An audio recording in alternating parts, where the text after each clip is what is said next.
Hi, everyone. Welcome to the Stool podcast, a podcast for woodworkers and the maker community in general. This is episode number 1. My name is Robin Lewis from robinlewismakes.com. I'm joined by Joey Chalk from King Post Timber Works and Jordan Crawford from Periodic Furniture Studio. We live stream this recording every Thursday evening at 6 p.m. Australian Eastern Standard Time or UTC plus 10. Or you can watch it or listen to it later on YouTube, SoundCloud, or Stitcher. So at this stage, we would normally go into our weekly segment or we'd talk about the weekly topic. But what we thought we'd do is for our first episode, we'd just talk about who we are and what we do and maybe just introduce ourselves as a way of starting off this podcast because this is a new podcast. Should we do what we're working on first or straight into the topic? We can do that. I was going to start with who we are first and then move into that. Fine. Just so that makes more sense. Yeah, because then people know who we are and what we're doing. So yeah. So in that case, I might hand it over to you, Joey, and give us a bit of a story of where Joey Chalk came from. Alrighty, everyone. Right, so I am Joey. I'm third generation woodworker person. Granddad was a furniture maker, made, I've got a couple of pieces of his furniture and he used to make rowing skiffs as well out of plywood in the 30s. My dad's a builder, my brother's a builder, my uncle's a builder. People work with wood. So I guess I really got into woodworking when I was 13. I started making my own skateboards, mainly because they were too expensive and I kept breaking them all the time. So with a bit of help from Dad, loaned me some cash and bought some veneers, some maple veneers from Canada, I think it was. Made a press some boards, worked out how hard they were to make. And I got to the point pretty quick, probably within 2 years. So by the time I was in the middle of high school, I was earning a good amount of money selling skateboards to local skate shops. And so that was a pretty big introduction into quality control and how fussy customers can be. Especially when you're just going to throw something at a piece of concrete. The minute you walk out the door, people were crazy fussy. So what happened after that? After school, I got into building because that was the family trade. So all through high school, I would spend holidays working on the building site with Dad. And so pretty much by the time I finished school, I was pretty capable. I could pretty much build a house from 17, 18. So I continued working with him for a few years. He ended up shifting to Australia for a little while. So I needed some work. So I started my own building company and did that for a couple of years. And ended up with 4 builders full time, which was pretty crazy, pretty stressful. And the stress really got to me. And I one day ended up being rushed into hospital with appendicitis, which turned out to be a big fat cancerous tumor on my appendix. Oh, jeez. So that was a fun week. And so then I think 10 days later, they went back in and took half of my large bowel out and a bunch of other guts. And some chemo for 6 months, which was not so much fun. And that's when I really decided I knew I'd always been interested in furniture making and just custom making awesome stuff. But that's when I was like, well, I've got all this time, got 6 months of chemo. Let's go and sit in a workshop and see what I can come up with. So I think the first project I made was a guitar, an acoustic guitar. Made every piece. I think the only thing I bought I bought the nut and the bridge and pretty much everything else I made from scratch, which was ridiculous. There's no way I could have been making anything like that. Yeah, because guitars are, I mean, that's precision stuff, isn't it? Well, it's supposed to be. It's precision, but I mean, there's so much more to it. Like when I spent a grand total of 2 or 3 hours researching how to make a guitar, and then I was like, right, go buy some maple, and I'm gonna make a maple guitar. So that was, I was so above my head with what I needed to be able to do. But I have a thing that looks like a guitar, and it almost sounds like one. What I know now about how they make them, I don't think I would try one for a while yet. But and I guess especially because now you're at the stage where you know what quality is, so your guitar would need to be up to that standard. So it's a different ballgame now. So. Yeah, I think so. To me, like, I'm actually now would look at a guitar job as I don't really care what it looks like. It's what it sounds like. And while the guitars are things that you handle and they should feel nice and look nice, I think if it doesn't sound good but looks nice, there's no point. So I'd much rather whatever I make, that's very true, sound really cool and look like a piece of crap. And I think that's what makes really good guitar makers really good, is that they sound really good and they look really good as well. There's two different things, I think, happening at the same time. Yeah. So yeah, and from there, pretty much, I went straight into a Maloof style rocking chair, which again is ridiculous. I actually have that chair. The first chair I ever made was a Maloof style rocking chair. Building client, they wanted it in their shop. It was going into a clothing store, and I said, yeah, sure, I'll make you a rocking chair. And they just closed their shop down like last year and offered me if I wanted it back, and I was like, yep. And so that's sitting in my bedroom now, so that's pretty cool to have that. It's terrible. I can't believe I would do a lot of things differently, but I think for my first go, it wasn't too bad. And again, ridiculous going into a Maloof rocking chair for your second project. It's but at the time, I think I was like, I really felt like I didn't have much time left. I'm still on chemo, and I'm just like, I've got to get these like dream projects out, just get them done. And at a certain point, I still feel that way a little bit. Not that, oh my God, I'm going to die tomorrow, but you never know what's coming down the track. And so just get into it, start making stuff, because otherwise, you know, what are you waiting for? So, which is interesting, and I'm sure we'll touch on this topic in one of the future episodes where we talk about that whole, making this a thing on YouTube. But that whole get started, just do it. It's like is one of the mantras of everyone on this website. Yeah, absolutely. It's a shame that I needed such a big wake-up call, and I guess a lot of people probably need a similar thing, and it's a shame. I would like to be able to think that me just telling people just do it. If you need to do what you need to do, go get a piece of wood or steel or whatever it is and start joining it together. So right, where was I? So we've made a guitar in an overly complicated shape. Yeah, and then so I had a few projects come up from some family, my father-in-law, and somehow, I don't even remember who the clients were, but by the time my 6 months of chemo was up, I had two clients, jobs booked in. It was like a little buffet side table and something else. Oh, I actually think one of them was a teak outdoor table. It's ridiculous again. So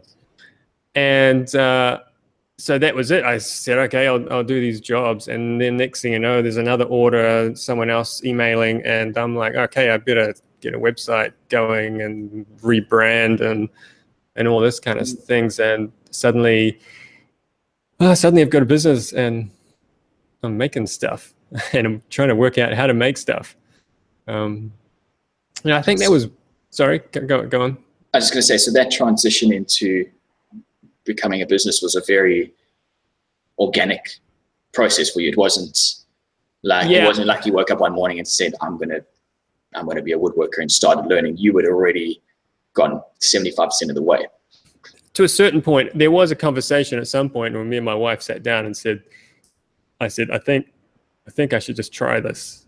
I'm not sure where that was in the timeline, but I remember we're saying, I think we'll just try it. We don't have many expenses at the moment because I had to sell the house. And so we were living with my wife's parents. And so we were like stuffed in a room, got a garage workshop.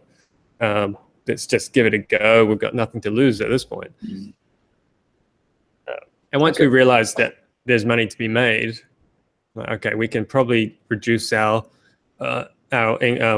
reduce our expenses. You know, we don't need to go to the movies twice a week, you know, all these kinds of things, and make it work and have more fun doing it. Yeah, okay. So, yeah, it's a bit of a windy road. Yeah. All right. So after you started doing this full time, is the rest just metaphorical history? Let's see. I made a wee list.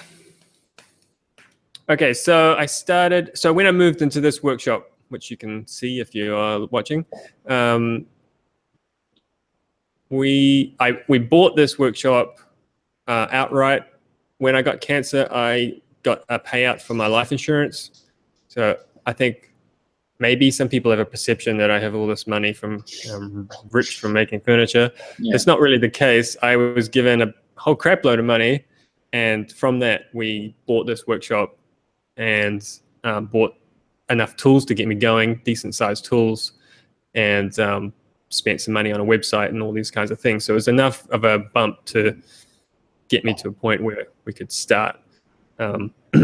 So when we moved into this workshop, I had a few jobs pretty much straight away. And I think one of the first jobs, and here is on one of my first videos, which is the shaker style furniture videos, very early, terrible videos. And the reason I made, so how do I backtrack?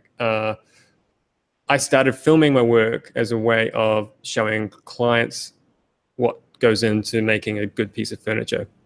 And what I would do is film it, edit it together, and when I deliver a piece, I would give it to the client and say, look at this. If you want to watch, you can see your piece being made. But the best part of it was that I could show potential clients, you want this thing? Yeah, cool. Look at this. Look how much work it takes to make this thing. Yeah, and it's not just slap, screw. That's done, right. Yeah. And so now when you see the price, it's going to be, it's kind of building them up to the price. That's how I felt. I actually don't think my prices are that expensive now. At the time, I was thinking, $2,000-3,000 for a dining table. Like, oh my God, that's so much. But it's actually fairly reasonable. So yeah. When you see what's on the market now, certainly. And then someone told me about YouTube and said, hey, why don't you put your videos on YouTube? And my biggest reason for not doing that was I didn't want to deal with the haters. I just thought all I'm going to get is awful feedback, and I don't know that I can deal with it kind of mentally. So, but I got over that hurdle for some, I don't even know why. It took me a long time to push kind of send on that one. And next thing you know, videos are being watched, and I just kept making them because I actually enjoy the process of making videos. So, and if people get something out of that, learn a little tip here and there, that's my job done, I guess. So that's where I am now. I'm just flat out. I have one employee who works part-time, full-time, part-time. So he works half days. And we're just flat out with jobs at the moment. And I guess the fact that business is picking up is obviously always good, because Yeah, it keeps you doing it. I know there's a lot of people out there who are trying to do this full time and are really struggling. So Yeah. you know, Yep. yes, I guess you're quite fortunate with that. And that's a perfect segue then to move over to Mr. Jordan Crawford, because Jordan's in the same boat as Joey, doing it full time. But I'll let you take over, Jordan, and bring everyone up to speed on how you got there. Yeah, so basically who I am is Jordan Crawford, as Robin said, and what I am is a furniture maker in Perth, Western Australia, so other end of the country, to Rob. And yeah, I've been doing this for about 2 years full time, but it's not the first time I've attempted to do it full time, which I'll get into a little bit. On top of that, I also run a YouTube channel like both of these guys do, which is George's Woodshop. And that's kind of developed more into a documentation channel of what client builds I'm working on now, or what commissions and things are coming up, more than the conventional how-to thing that it did start out as. Background-wise, I started, I mean, it's a bit all over the place, but I started out in live theatre, which is a bit different because it was building sets which are, 10 meters tall or several stories high, and it's definitely more general carpentry than it is furniture making. But it was still a very hands-on approach to the art of woodworking. So for the 7-8 years, I was building and repairing sets or removing sets, doing things like automation and the rigging, and doing massive amounts of things that you wouldn't consider normal was my day-to-day life, but that obviously added up to things like 70-hour weeks was my normal, and a 90-hour work week wasn't that uncommon, and it just really did take it out of you. But from that job did come a lot of benefits because it came with a lot of travel. Right. So I got to see a lot of places, and I got to travel all around Australia, all around New Zealand. I got to go to all these really unique places which all had similar people like me working, but we all have our own methods and techniques. And through these people I met is where I kind of gained a lot of these less conventional methods that I like to use. But that's more the carpentry side of things, which I don't do that much of anymore. Would you travel? Sorry to interrupt. Would you travel with the theatre company as the set carpenter or some other role? Generally speaking, when I was touring, you tour as a bit of a jack of all trades if you're touring with a show, because you'll go into the venue or onto the site, and you'll have a team who's locals. But my position was, the carpenter, or the staging guy is the title that we're given, mechanist.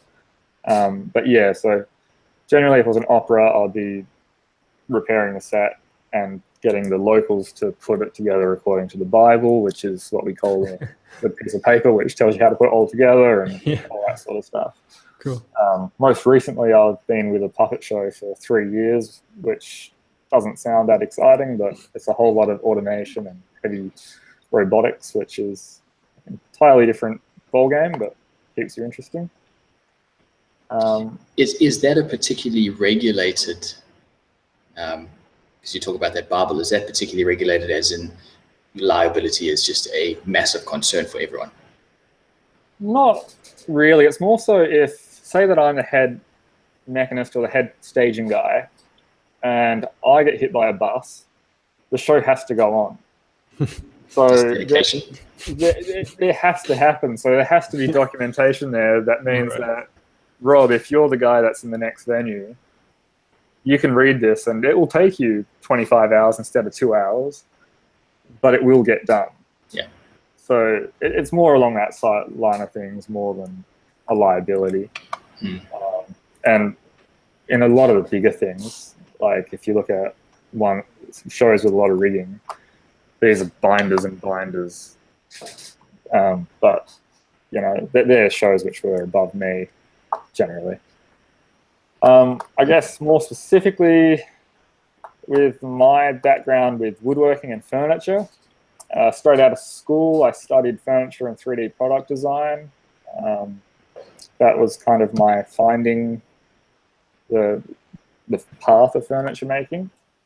On top of that, I also studied to become a teacher of design technologies, which is what we call shop class on this side of the pond. I don't know if it's universal, but I never finished that degree because I kind of knew that teaching a class where most of the students take it as a slack-off class and didn't really put 100% into it would just totally destroy me, because it is something that I love doing and I love sharing it, but if you're not getting a return from your students, it's just got to be so tough, and it wasn't my cup of tea. Yeah. And then, you know, I did several smaller gigs, just building stuff here and there, but yeah, I bought a sawmill. Oh, wow. And then, so at the same time as buying the sawmill, I rented a factory, which is about an hour and a half away from where I am now. That lasted all of 6 months because my lovely neighbor made enemies with the local bikies. Oh, God. And he got torched and cars got burnt out in the car park. And jeez, needless to say, it wasn't a very comfortable spot for me to be. So that was my first venture, closed down pretty quickly. You had to sell the sawmill? I've still got the sawmill, but it's been in storage since then. Was it a swing arm or a bandsaw? Just a bandsaw. Yeah, cool. But I mean, the thing with it is I've still got stock on my shelves at the factory here, which is from that little venture. So it was worthwhile. Yeah. And yeah, I mean, other than that, I've been in this factory for I've been doing it full time for 2 years. I've been in this factory for just over a year.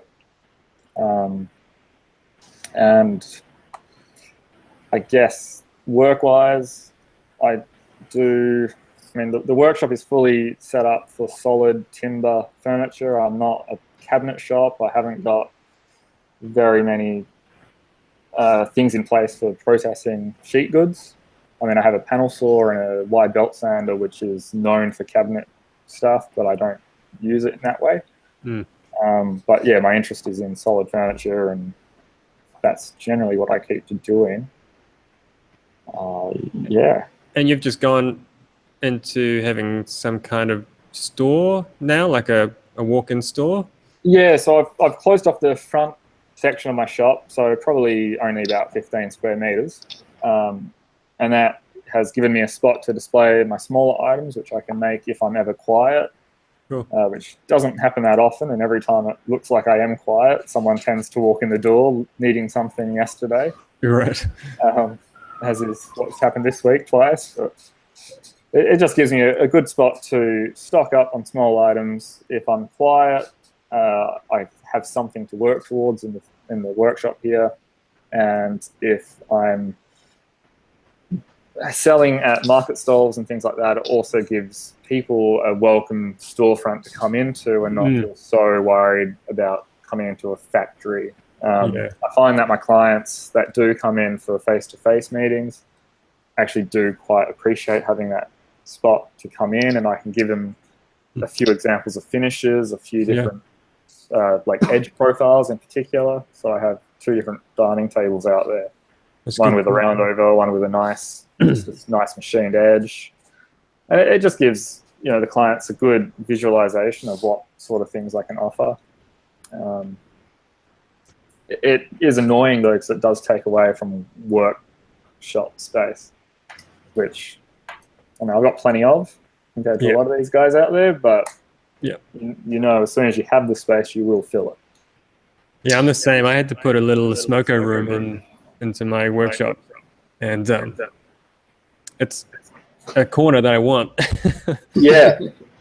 You think it's a great idea until a few weeks after you've done it. Yeah. And you start realizing how valuable that space was. Yep.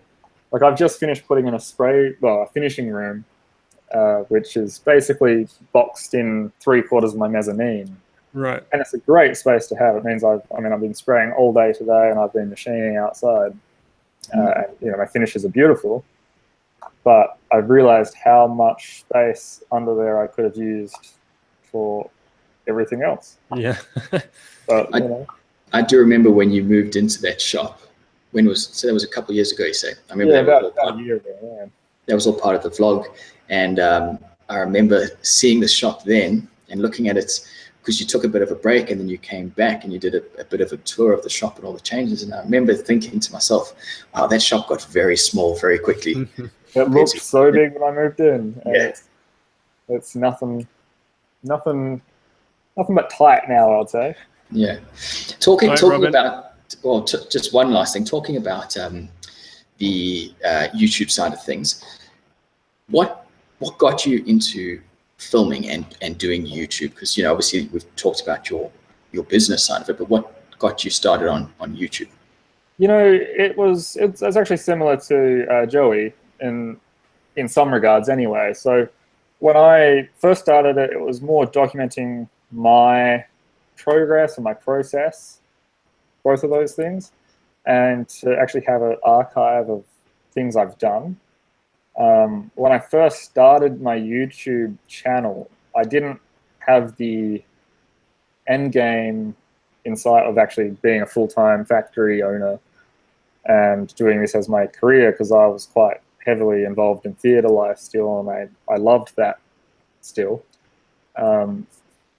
So it was more of a just keeping track of things and sharing it with people that might have been interested. And then it's kind of a contagious, well, not contagious, but infectious is probably the better word, because you do it, and then you get one video that gets a lot of views, or even if you're a small channel just starting out and you get that first video that gets 1,000 views, I still remember the feeling you get of being, oh, wow, a lot of people have seen this. Yeah. And it just makes you want to keep kind of doing it. And then the connection I have with YouTube and this workplace, I mean, my YouTube is not what I've called my factory. I've tried to keep the two a little bit separate because I mean, it's personal reasons, but I like to separate them. But it's been quite a driving force of my success here, because I've never had to advertise, yet I'm very, very rarely without work. And if I haven't got work, I have this weird knack of people just showing up, needing something done. Yep. So it tends to happen when I'm stressed about, oh, I haven't got anything on next week, and then a last minute order will come in. Yep. And then I ask people, oh, so how'd you hear about me? And they've actually seen me on YouTube, and they've Googled George Woodshop, and they found my trading name of Periodic Furniture through different revenues. So yeah, cool. It's an important thing for me to keep going with. But yeah, well, it's amazing. All the people, and obviously this is just within our little community, but all of the people that I talk to, as soon as I mention George Woodshop, oh yeah, I know what George Woodshop. I watch it all the time. Obviously don't know you from Bar Soap, but you've got that presence online as being one of the bigger players. And I think because you've been doing this the longest out of the three of us, you've got that reputation now. So I can imagine absolutely that must work pretty well in your favor. Yeah, it's quite a funny thing actually. I've got a funny story about. I won't say who this artist was, but I used to tour with this individual comedian. If he watches this, he'll know who he is. But I was touring with him, and he's quite a big-headed, strong person, strong opinion of himself. And we're in an airport over east, and he loves it when people come up to him and ask for a handshake or a photo or a selfie. And we're walking through this airport, and this person comes up behind us and says, "Excuse me." And he gets all ready for the photo, and he's like, gets himself ready. And I was like, "Hey, how you doing?" "Are you Jordan from George Woodshop?" Yeah, I am. How are you, mate? Yeah, God. Just had a good chat with him, and this guy just got deflated to just put him in his place. Awesome. But yeah, that's probably my proudest moment of my That's very cool. Australian work. workplace recognition. Yeah. Cool. All right. Well, yeah. Joey and I, when we were talking earlier, we were saying that we really want to tap into the business side of things as a conversation later on. And you and I have spoken very briefly about the markets, and I'm really keen to get into some more information on that. Yeah, absolutely. Because I am someone who's just starting what you guys are now veterans in. I'm just getting into this game. But my story goes back, let's go back probably about 10 years. So I'm originally from South Africa. I lived in South Africa until I was about 24. Then I moved to London, where I met heaps of Kiwis and Aussies, and you guys just convinced me to move over here. That's a bit of a lie, but yeah. Myself and my then girlfriend, we spent a lot of time in London. It was great. And our visa expired. So the next place that we could move to was Australia. So one thing with the South African passport is it's very hard to go anywhere. That passport doesn't give us access to very many places. Her family lived in Australia, so it seemed like the easy move, and that brought us over here. So we got to Adelaide in 2013, and that was when I bought my first home. And I'd always been sort of disinterested with DIY. You know, Dad would always show me what he was doing, and as a teenager, I didn't care. I just wanted to go out and party with my mates. And I bought my first home, and suddenly I thought, I don't know anything. Like I don't know how any of this works. And it obviously now you look at it, and it's all pretty basic stuff. But at the time, I didn't know what was going on. So obviously, the first thing I did was jump onto the internet or YouTube at the time. And I remember just being so fascinated by everything that was there. Like you could search for anything and you'd find it on YouTube.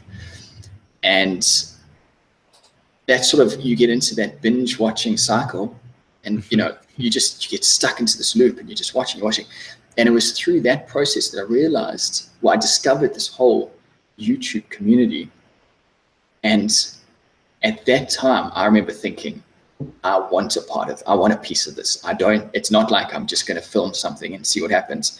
Like I wanted to be, I wanted to be Bob Claggett or Peter Resta. And one of the reasons for that is I've grown up my whole life playing in bands. So I've been on stage since the age of 15. Yep. So I've always, that entertainment lifestyle has always just been something that I'm drawn to. And then it was around 2013, 2014, I started a small company filming music videos for low budget musicians, which I really enjoyed. I've always just enjoyed the film side of things. So when I found this whole community on YouTube, it was just this perfect like merging of my two favorite things, which was one being on stage and entertaining and the other filming. And now I had this perfect topic or thing that I could film. So I got into it immediately from day one. I was doing one video a week, trying to get it going. It took me a long time to have the success. Well, the relative success that you guys are having. I only got my first real big video a year after I'd started. So I went from getting 100, 200 views on a video to then suddenly, wow, I got this video which just went bananas. And so it was a real hard slog, but because I enjoyed it, because I enjoyed the process, it didn't bother me. I was doing what I enjoyed. I got into the DIY side of things, loved it, and I was filming it so I could make these short films. So it was really cool. Anyway, so really got stuck into the YouTube side of it, filming all of my DIY projects. And through that, I discovered woodworking, because I think DIY and woodworking obviously is quite related. You end up with a shed and you want to do something in that shed, and you've got your electronics, metalwork, woodworking, like those are your three things. And so I just got into the woodworking thing a bit more because I realized that was quite enjoyable.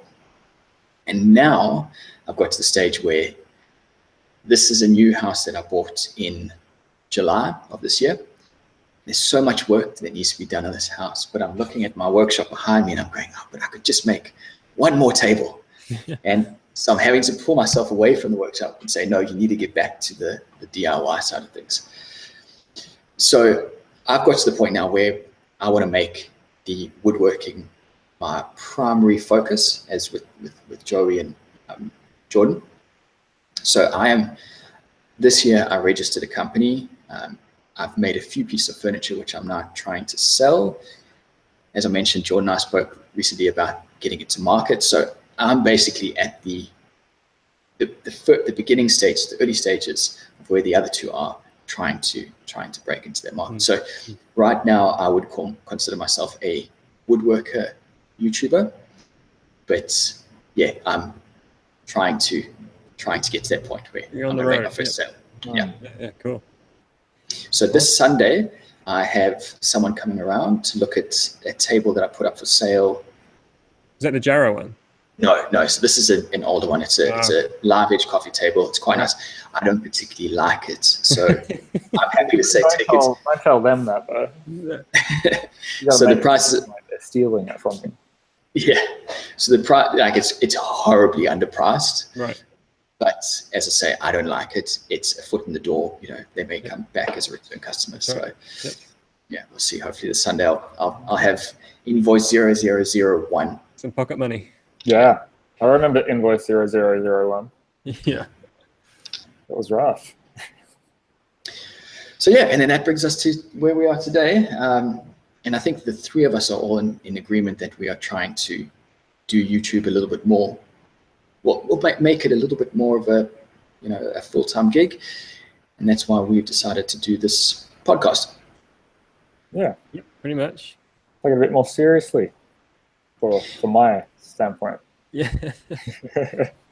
And before putting this podcast together, I went online and did a bit of searching to see who in Australia was doing something similar to this, and I couldn't find anything. Now, it could be out there, and if it is out there, obviously I mean no disrespect, but I couldn't find a real solid, Making It, Wood Talk, or Crafted Podcast, all of those guys. I couldn't find one like that here in Australia. And not to make this an Australian podcast, it's not, but we have our own little community. And I should probably say when I talk about Australia, I'm kind of just pulling Australia and New Zealand in together.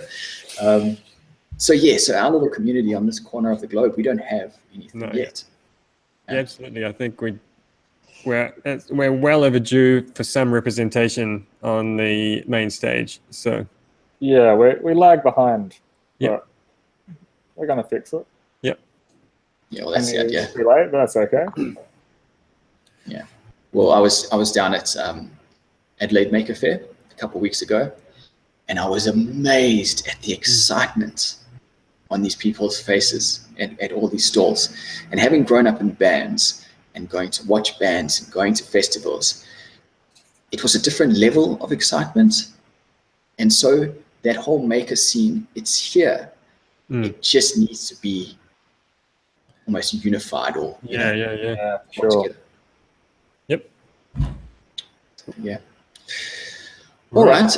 Well, what we might do, I don't know if obviously no one's said anything in the chat, so I don't know if anyone is watching. No, probably us breaking stream wasn't a good start. Yeah. But this was the first. There, so that's something. Yeah. I was trying to talk and do this, and so we got there in the end. But as I said earlier, this was the first episode, so it was more of a trial run than anything. So yep. Okay, so Cuffy's on. Cuffy, yeah, there we go. So we've got one person. Good. So are we going to talk about anything about woodworking, or are we going to call it now? Okay. So that's going to be the next thing. So what I want to do is I really want to mention two different topics. One is what we're working on at the moment. Yep. And the second is who we are watching at the moment. So if you want to head us off there, Joe. All right, we'll do this pretty quick because I guess we're going it's dragging on. Right, I've got a bunch of work on. I've made a wee list. I'm just started on a American cherry Buddhist altar. which is That's interesting. very interesting. Completely out of my wheelhouse. I had to ask the client a lot of questions. And there's lots of specific measurements, or should I say, it seems like there's lots of numbers they don't want to be incorporated into the design. So I gave them the design with lots of measurements, and then I had to tweak a few things by a couple of millimeters here, 10 millimeters here. So the numbers were good numbers as far as I can work out. So it did play with proportions. It's a bit weird, but that's what it is. I've got some giant barn doors on the go, 2.7 by 1.2 barn doors. They're 60 mil thick. It's crazy. Can't move them, can't lift them. Yeah. What have I got? Oh, I'm meant to be starting last year, I don't know if you remember, I did what do they call it? A cube box. I just made this random box out of my scraps from the previous year, and I gave it away. I'm making another complicated box, and I've stalled on that, and I'm trying to get my head back into it. I'm going to give that away as well, but I need to finish it. I just finished a Sapelli door, which some people may have seen. If you haven't, go and check out Joey's door and tell him what you think. Yeah. Tell me that I shouldn't have painted the door. It's a good color, though. Yeah. White's good, man. White's white. Keeps it cool. I will say, I guess, how do I say this politely? If you want a cheap door, go buy a cheap door. But if you want a good door that's going to last forever, get me to make it, and I don't care if you want it painted. At least it's going to last forever. Yeah, that's very true. That's what I'll say. I'll do my what I'm watching now as well, just because I'm talking. Dorian Bracht. I'm not sure how the pronunciation is. He's a German guy. He's probably in a similar situation to me and Jordan. I think he works in a joinery shop, furniture shop. But he has a series on Japanese joints that he's been doing, and they're outrageous. You need to go see how crazy talented and patient this guy is. He's a really good dude. We've been chatting a little bit on his videos, and he's made a couple of furniture pieces as well on his YouTube channel. So go check him out, subscribe, do cool things. Cool. Yep.